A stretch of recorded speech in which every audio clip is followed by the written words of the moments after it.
আসসালামু আলাইকুম বন্ধুরা, কেমন আছেন সবাই? আশা করি ভালো আছেন। iTechMamun ইউটিউব চ্যানেলের আরও একটি ভিডিওতে আপনাকে স্বাগতম। আজকের ভিডিওর বিষয় হলো ফোন হিটিং এবং ব্যাটারি ড্রেইন ইস্যু নিয়ে। তো এই ইস্যুটা আমি শুধুমাত্র কথা বলবো যারা বর্তমানে iOS 14.3 ব্যবহার করতেছেন এবং এছাড়াও যাদের এই প্রবলেমটা আছে তারা একটু চেক করে দেখতে পারেন আমি যে প্রসেসটা বলবো এই প্রসেসে। তো আমরা যারা iOS 14.3 আপডেট করেছি তাদের অনেকের চার্জ খুব একটা ভালো থাকতেছে না, আর অনেকের ফোন হিট হচ্ছে খুব। তো যাদের ফোন হিট হচ্ছে বা ব্যাটারি ড্রেন হচ্ছে তাদের একটা কারণ হলো তাদের সিম নেটওয়ার্কের কারণে। আমরা যারা এয়ারটেল বা রবি সিম ইউজ করতেছি তাদের কিন্তু এই ব্যাটারি ড্রেন বা ফোন হিটিং ইস্যুটা বেশি দেখা দিচ্ছে। আদারওয়াইজ যারা গ্রামীণ সিম ইউজ করতেছে, আমি কোনো কোম্পানিকে এখানে স্পন্সর করছি না বা কোনো কোম্পানির করছি না, সো এটা হলো আমার অপিনিয়ন, তাই আমি শেয়ার করতেছি।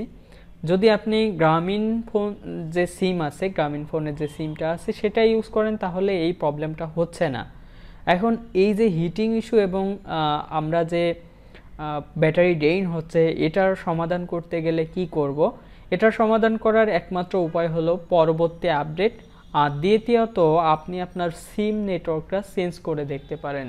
সিম নেটওয়ার্ক চেঞ্জ বলতে আপনি সিমটা চেঞ্জ করে দেখতে পারেন। আপনি এয়ারটেল সিম ব্যবহার করতেছেন, এয়ারটেল রবি এই দুইটা বাদে আপনি গ্রামীণটা একটু ইউজ করে দেখেন, আশা করি অনেকটা আপনার হিটিং ইস্যু এটা ঠিক হয়ে যাবে। আর যদি ব্যাটারি ড্রেন হয় এটা আপনার পরবর্তী আপডেটে মাস্ট বি ঠিক হবে, কারণ অ্যাপল সাপোর্টে কথা বলার পরে তারা বলল যে তাদের এরকম একটা আছে, কিছু কিছু নেটওয়ার্কের উপরে এই প্রবলেমটা হচ্ছে। সো আপনি পরবর্তী আপডেটের জন্য অপেক্ষা করবেন। আর আপাতত আপনার যদি গ্রামীণ সিম থেকে থাকে তাহলে আপনার ওই আইফোনে গ্রামীণ সিমটা ব্যবহার করেন। পরবর্তীতে যখন আবার ঠিক হয়ে যাবে বা পরবর্তী আপডেট আসবে তখন আপনি আবার আপনার এয়ারটেল সিম বা রবি সিম যে কোনো সিম আপনি চাইলে ব্যবহার করতে পারবেন। আশা করি জানতে পারলেন কেন iOS 14.3-তে ফোন হিটিং হচ্ছে এবং ব্যাটারি ড্রেইন হচ্ছে। তো এই ছোট্ট ভিডিও আপনাদেরকে জানিয়ে দেওয়ার উদ্দেশ্য একটাই, যদি নতুন করে কেউ আপডেট করতে চান iOS 14.3, কারণ এখন অনেকেই আপডেট করেন নাই, যদি কেউ আপডেট করতে চান তাহলে আপনি গ্রামীণ সিমটা লাগাবেন, দেন আপনার ফোনে 100%-এর কাছে চার্জ রাখবেন আর চার্জে বসিয়ে আপনার ফোনটাকে আপডেট করবেন না।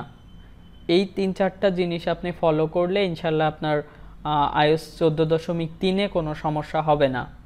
এই ছিল আজকের ভিডিও। আশা করি ভিডিওটি ভালো লেগেছে। যদি ভালো লেগে থাকে তাহলে অবশ্যই একটি লাইক এবং বন্ধুদের মাঝে শেয়ার করতে ভুলবেন না।